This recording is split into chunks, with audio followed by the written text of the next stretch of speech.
happy Manga Monday to you. Welcome back, or if you're new here, hi, hello, welcome. My name is Zoe and this is my channel, Ms. Manga, where I talk a lot about, you guessed it, manga. And today we're talking about the short series I read recently. So I might have mentioned it like once, twice, every video. Basically, summer is really busy for me, and as such I might not, want to get into complete series that I do want to read, just because it's like a more commitment. Like usually I read them like a couple a day, and if I don't have extended time to read them, then I just drop it because I like lose track of what was going on and yada yada, you get it. So my friend actually suggested that I read Black Torch when I was saying about how like I don't know what to read and like blah blah blah, and that's a short 5-volume series, and I was thinking, you know what, yeah, that might be the best idea, is to just read short series. So this is my video ranking all the short series that I've read from the end of June until the like first week or so of August. And yeah, so mostly read in July, but you know, there might have been a few in between, so I just wanted to cover my bases. I don't know. And yeah, so let's just get into it. So we're starting from the bottom, and this one is really hard for me to put on here, but I have to, and that is My Secret Affection. I was shocked when I saw that volume 2 was the final volume. I loved the first volume, by the way. I want to preface that. I actually made a video reviewing this and some other romance reads in February, if you have any inclination to check that out, but just take my review of this one with a pinch of salt, seeing as now it is my worst short series read. I technically didn't read both volumes this summer, but I did finish the series, and it annoyed me and disappointed me so much that I'm including it in here. It's my video, I can do what I want. But I read the second volume, and yeah, disappointment. Anyway, this story is about a alternate universe in which a meteor has crashed into Earth and has somehow drastically changed everyone's lives, and the result of which is that most, if not everybody, is homosexual. So heterosexual is the quote-unquote abnormal. It's very blatantly like flipping it on its head, like, okay, so what if everyone was homosexual? What if that was the norm? Doesn't it seem weird that we're making a big deal about heterosexual couples? So I love the premise. I love the art. It's cute, it's fluffy, it's very appealing to look at. But the second volume was, not only rushed, because this is, it could have been an easy, 5 to 8 volume read. I think it just needed more time to marinate, definitely. The second volume ends on this very questionable, to me anyway, decision that just, I don't know. I was just kind of like confused, like, okay, that's how it ends. That's how, I don't want to spoil anything, obviously. Oh my god, the lighting here is so bad because it's like cloudy today. Sorry, it's gonna go in and out of tones, sorry. But more than that is that like the actual ending just felt so like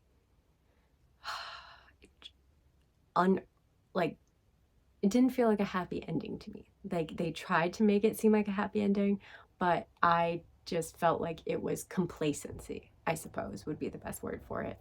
It felt like they were kind of just like, okay, sure, let's just go with this. And it just didn't feel heartwarming. It didn't feel nice. I didn't enjoy it. And since it was so promising and such a good first volume to me, it made it the fall from grace even more just deafening, and that's why it's my least favorite short series read. Yeah, moving on.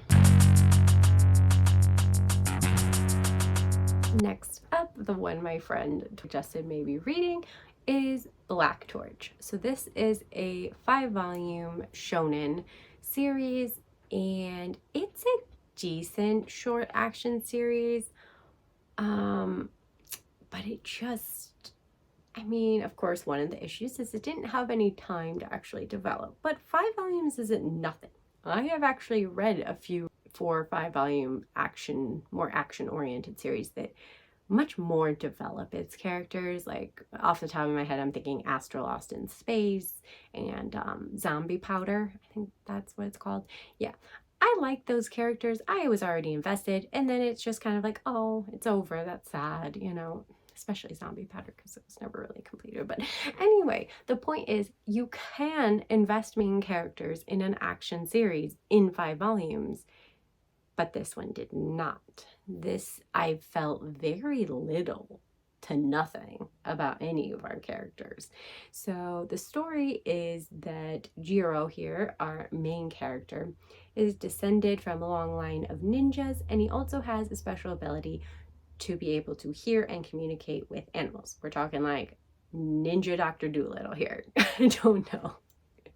But one day he meets Rago, this black cat who turns out not to just be a black cat, but a supernatural being, and he is thus dragged into a mystical war. So yeah, I mean, premise-wise, it sounds appealing, right? And I do like the art. I think the art is, the covers drew me in, and the art is nice throughout. I just literally didn't care about any characters. I didn't have a favorite character, which is unusual for me. I'm very much character-based reader, and I gravitate towards like one character. Like, even if it's a side character, but like, oh, my favorite character's here, yay. I liked 1 or 2 characters, but that's as much as I'd say about that. I remember 0 of their names. If I didn't look on the back of here, I would not have remembered Jiro or Rago's name, because that's how little it's stuck with me. I just, no. Yeah, I just felt like there was a disconnect, and although the story was interesting, obviously it doesn't seem like the author's intent was to finish at 5 volumes, so I think that you know, the mystery aspects that they brought up and that were never, you know, resolved would have possibly, that part would have been resolved if we had more volumes. And it's possible I would have started connecting and liking the characters given more time. Maybe if this had been given, you know, however long the mangaka truly wanted to spend on this manga, the time to flesh out everything, maybe I would feel differently. But as it stands, it was a nothing much read, you know. It was a pass, you know. That's how I feel about it. So yeah. Next. So coming in at number 8 is False Memories. This is a short 2-volume BL series, and it's by a mangaka I really, really love, who wrote Candy Colored Paradox, one of my favorite BL manga. So I was really excited to read this one, but it was just okay, I'd say. So this is a story about the reunification of 2 old friends from school. The 2 guys knew each other in school. They were a little bit more than best friends.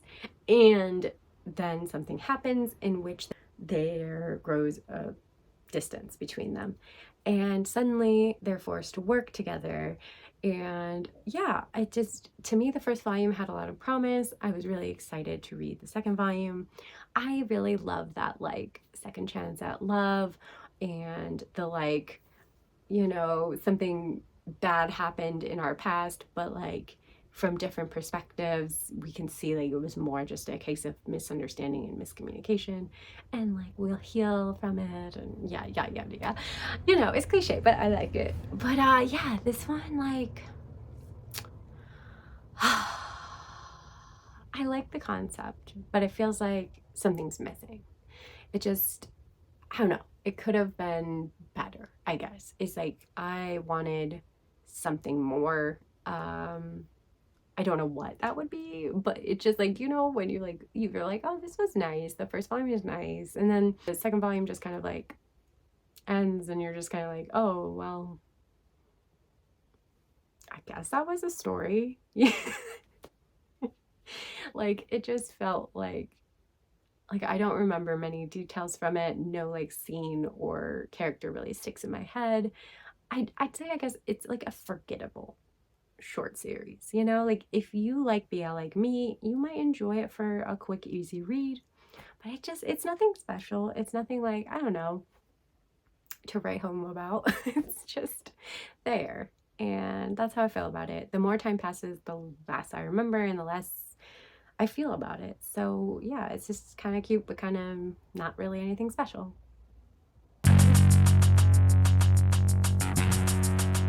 And my number 7th read was A Witch's Love at the End of the World. This is a 3-volume Yuri story, and I really, really, really wanted to rank this higher. I think if it was 5 volumes, I might have definitely ranked it higher. I think most of the problems with this one comes to the fact that it's just too short. Short series are best when they're not complicated by a lot of world building, magic, fantasy, hoopla. You know, it's just, if you just tell a real basic romance story, I prefer shorter. When you add magical elements like this one, I want them fleshed out more. There was so much going on in this one, and I'm like, slow down, wait a minute, give it some time. But no, it's just, they gotta keep going, breakneck pace to get the story done, and it's sad but understandable. Anyway, this is a story about a magical academy in which witches where witches are sent, and this one new transfer student comes in and really shakes everything up, especially for Alice, the star student of the academy.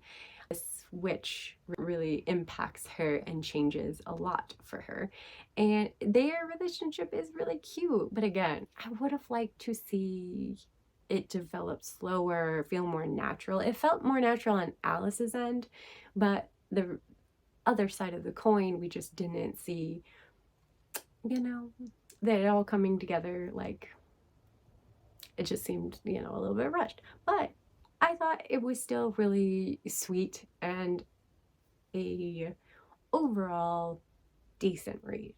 It's like I enjoyed it, but just felt overall like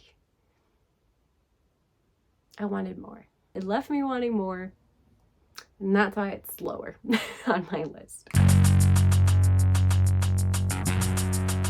Clocking in at number 6, we have Blackguard. So this is a 5-volume series, and I love the concept.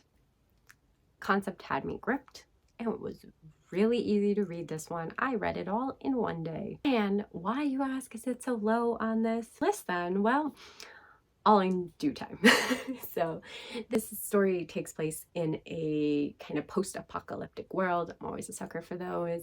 It's a world in which shoujo, I think that would, it's very confusing because it's different than, you know, obviously shoujo romance. It's behind me. But these ferocious ape-like creatures who feed on humans roam the land, and anyone who's bitten becomes infected and then becomes a shoujo themselves. Humanity has persisted by building aerial cities and forming special units called guards to fight back, and among them is the most powerful, the most, you know, kills on his belt, and that is codename Blackguard. And he seems to have a bit of a death wish. He does not seem to care if he lives or dies, and he goes out to every fight almost hoping that he won't survive. And so the powers that be saddle him up with a partner. He's on the back. And then his partner, who I love, he's my favorite character in the whole thing. He's great. I love him. And yeah, And then this is the story of like once they've teamed up, and him and his partner, and how his partner influences him. And yeah, so it's a dark post-apocalyptic fantasy from the creator of Devil's Line. So I read Devil's Line, and they have similar flaws. And so I'm going to get into this. Though this was a fun, fast-paced read, and I think it benefited from being shorter because Devil's Line kind of drags on and I got a little sick and tired of it in the middle. This one's quite short, and so it kept me engaged the whole way through, which is a definite plus. However, I would have loved if it took more time exploring the two guards that were paired up's relationship. I'm gonna spoil a little something. If you don't want to hear it, skip to this. I don't think it impacts the story or your enjoyment of the story, but just in case, they are partners, male partners, who profess their love to each other and have a relationship by the end. So yeah, spoiler over. And I wish they had explored them more, and I wish the emphasis had been placed on them. There are a lot of characters that keep getting introduced. So we get characters introduced in the first couple of volumes, which, yeah, that's fine. But then we get characters, like a group of them, introduced in, like, I think it was the third volume, like, I don't know. And then I'm like, oh, they're just passerby characters. They're nothing of note. And then they come back, and then we focus a decent chunk on them in the fourth and the fifth volume. Decent to me. I mean, this is a short series. You need to be snappy, to the point. You need to be focusing on the characters that matter, and you have to choose those characters and just focus on them. But the mangaka just seemed to be like, oh, but like, let me explore this, let me explore that, let me explore this. No, you need to narrow it down a bit, because you're just tangenting a bit, which I do all the time. So no shade, but you just need an editor to tighten it up and be like, these characters, they don't matter, they're not impacting the story at all. They really can be taken out and given more time to flesh out real relationships and real interactions of more merit that were introduced earlier on in the story. I think it's a personal take, but yeah, that's why it's ranked so low. I thought it was a fun, fast read, but I can't necessarily say I'd recommend it for people to read, because it's very flawed in the execution of these great ideas and these really interesting characters. And it's bogged down by a lot of unnecessary things and characters, in my opinion. So yeah, it's a mixed bag, and that's why it's got the number 6 slot. Number 5, solidly right down the middle of the list, is The Tunnel to Summer, the exit of goodbyes. And yeah, I've already talked about this one in my summer recommendations video. I think it's great. It's it's a very solid, a very good, solid supernatural story. If you like those, I'm getting to the part of my ranking where I'd actually recommend series now. Blackguard was kind of the first half of ones that I can't really recommend, but this half I would recommend. And yeah, it's just a good short 4-volume series. It has a supernatural element to it, and I think it explores it really interestingly. It tackles heavy things such as grief, or feeling powerless or lost in life, and through its 2 main characters, one being Heeelloooo, who is the one who heard about this mystical tunnel that can grant your wish, and the new transfer student that comes in, who's on the cover of this volume. They decide to team up and explore this tunnel together. Heeelloooo really has a deep personal reason why he wants to, and that is because he lost his little sister, and he feels responsible, he feels guilt, grief, all those type of things, and obviously just misses her. And so he really wants to get that wish from the tunnel. And then our transfer student here has some ambiguous reasons why she's interested in the tunnel. And I really like how both of these are explored and how these characters come together. It's really a story about those two first and foremost. And I mean, a wish-granting tunnel, but the stakes are so high, the cost may not be, worth the wish. I just think it's a really intriguing premise and really interesting story overall. And I recommend it if you, are at all interested by that little synopsis. So yeah. We have Last Gender, When We Are Nameless. And this one gave me a lot of feels for being just a short 3-volume series, but it's tackling a lot of, deeper, more mature, more, I don't want to say depressing, but definitely like intense topics, centered around this bar called the Bar California, in which is a safe haven for all people, no matter, who they love, how they express themselves, how they identify, and, in which encompasses all people of the LGBTQ plus community. And, it just gave me a lot of, thought-provoking moments and deep introspective moments. I just, really felt for these characters. It's like one of those things where it just helps give you some more context on how many different people there are in the world, and how not everyone deals with things in the same way. I did touch on this one already in my LGBTQ plus pride video, so yeah, I'm just gonna finish it up by saying that I definitely recommend this one if you are looking for a more serious, more mature story on the LGBTQ plus community, but just to be aware, there are explicit material moments in here, and it can have some possibly triggering content. There is a suicide, taking of one's life, and other outing, different things that can be triggering to some. So just be aware, this is not a cute, fun story. It's definitely more heavy and nuanced.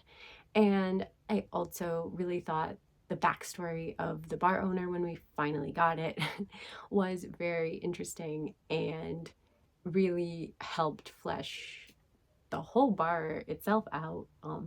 Since she is the one running it, I just it was a bit rushed. Obviously, I would have loved 5 volumes at least of this, just to really give us some more,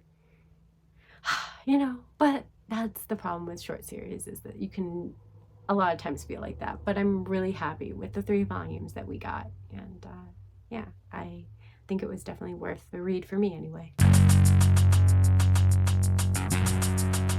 We're entering the top 3 now, and coming in at number 3 is My Dear Agent.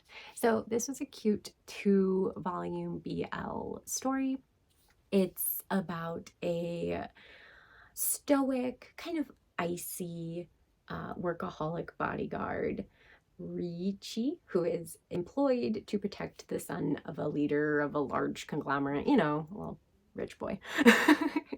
And this new hire that was kind of forced upon him by, under mysterious circumstances, Tachibana, who is an interesting character and kind of a foil to this stoic, cold personality, in which he is very much a sunny, nonchalant kind of guy. And yeah, they're of course, forced to work together and live together. And Tachibana is endlessly flirty with Ricci and wants to go on a date. And it's just cute. I love opposites attract. So it's definitely opposites attract. They're very different, but very sweet together. And although it was very predictable, I mean, there was nothing special or different about this BL.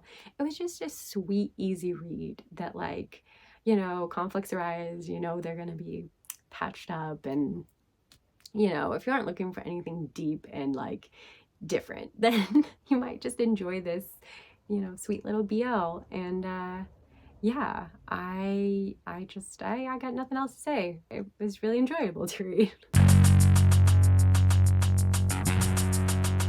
Number 2, we have My Coworker Has a Secret. So I'm really sad this only has 2 volumes. It has so much potential still. Despite that, I gave it number 2 because it stole my heart a little bit. I wasn't prepared for it. But yeah, this is a story about Akari, who is a 25-year-old office worker, and she harbors a secret that she doesn't want anyone that she's friends with or coworkers with to know. And that is she is a huge idol otaku. She has a deep, passionate love for Run Run, who is a idol boy. And yeah, so this just one day happens to be found out by who she thinks is a complete stranger. So she opens up and tells him more about it and, you know, completely just gushes over Run Run, her idol obsession. And then come to find out, he's the new coworker at her office. Of course, as these things do go. And it was super sweet, super lovable. I absolutely loved our main character here, Kari. She is like feral in her obsession, and I related to it in some degree. And she's also just like, just so funny and adorable. Some of her like lines, you know, thought process, very funny. And I thought it was really cute, and I absolutely really enjoyed it. I feel like volume 1 and volume 2 are kind of two halves, kind of different stories. I think that there should be 3 volumes in between those 2 volumes to really get us to that point more naturally. So what I mean is, volume 1 is definitely more of a chaotic comedy energy. It has this small little interest of romance in it, but it is definitely just funny hijinks and cute comedy. And then volume 2 is very much more taking the romance more center stage, and it becomes a little rom-com. Now, I loved both, don't get me wrong. It's just that the 2 halves did not make a congruent whole. Obviously, they had to rush it to get to the conclusion of which, you know, this is a sweet little rom-com. And I would have loved to see the comedy just more naturally progress to a more romantic state. But I still freaking loved volume 2. I had a blast with the rom-com of it all. And I thought the 2 characters were quite cute and sweet together as individuals and together. And that's all I want in a romance. So I still really loved it. Yeah, I definitely could have used more volumes, but it was short and it was cute, and I'd read it again for sure. So that's why it's at number 2. And number 1. I'm going to preface this. I do not think this will be a series for everyone, but I just really loved it. So that is The Prince in His Dark Days. This is a very much slice of life, more slow paced, just, you really have to connect to the characters to like this story. And if you don't, you know, if you feel how I feel about Black Torch's characters, you know, there's really no action. There's really nothing much going on in this one. So you will definitely be bored. However, I absolutely loved the characters and felt for them and really wanted to see how everything was going to work out. And like, it literally brought me to tears in the last volume. I am an emotional baby, but still, I will still always mention it when it happens. So this is a story about 17-year-old Atsuko, who has a misfortunate life. She has an alcoholic father. She lives in poverty, and she's kind of bullied a bit for her appearances, for her quote-unquote smelling, you know, different things that she really just doesn't have much control over, seeing as she doesn't have much money. But this all changes one day when she encounters Itaru. So Itaru is actually the heir apparent of a huge company, a very, very much rich boy. And he's a bit spoiled and he's a bit petulant, but he realizes that Atsuko very much looks like him. So they have very similar faces and body structures. And then when Itaru mysteriously goes missing, Atsuko is kind of brought into the fold as his stand-in. Since they look so similar, she's forced to keep this secret and hide her identity. and pretend to be him, and she'll be paid handsomely. As, you know, her father is drunken, I think they have some debt, you know, not good living situations. She decides, screw it, I'm gonna do it. And she encounters many new experiences in this household that's very different from her own. And yeah, it's just one of those that, like, I don't know, it tugged at my heartstrings. It just, like, I deeply connected with Atsuko. I really felt for her struggles, and, you know, for other characters as well. They, you know, had more going on than would seem in the first volume, and it surprisingly fleshes them out pretty well, in my opinion, for being only 4 volumes long. And yeah, I just, like, I read it all in one day, and I was like, oh, give me more. That was so good. But also I felt like the ending was quite satisfying, and I didn't feel like it was too rushed, you know, like it was allowed to breathe. I might have liked more introspection into Itaru himself, but as it stands, I still just really enjoyed it. It was just a short, easy, you know, but touching story. And yeah, like I said, I don't think everyone will enjoy this one. I loved it though, so that's why it's my number 1, because this is my list. Well, thank you all so much for watching my top 10 breakdown from least to most favorite short story read this past couple months. And if you haven't already, go check out my community tab. So I'm gonna try and post more often on there, but if you, like, slide over in my homepage, there is a little tab that says community, and I've put a poll up for you to vote on what manga series, complete manga series, I should read next. So yeah, I'm gonna leave it up probably for another 24 hours once this video goes up, just so anybody else who, you know, watches the video real soon after it's posted can go vote. And after that, I'll just go with whichever one is ranked highest and read that. And yeah, hopefully I'll enjoy it. Either way, I'll probably make a video on it for you guys to enjoy. So but yeah, I'm really excited to see which one you guys will choose for me to read. And like I said, I'll be posting more on there, so go check that out occasionally. And if you like this video, if you would be so kind as to hit the thumbs up, and if you could comment below, like, manga rules, or just whatever manga you read on this list, or if you completely disagree with my list, I don't even care. Just comment something. It'll be great. Be a great time. And I am still trying to hit 500 subscribers, so any engagement will super help towards that. And of course, if you haven't already, please consider subscribing, because I can't get to 500 without you guys. Yep. And yeah, big thanks to everyone who has already subscribed. I'm so thankful. And that'll about do it. Until next time, bye!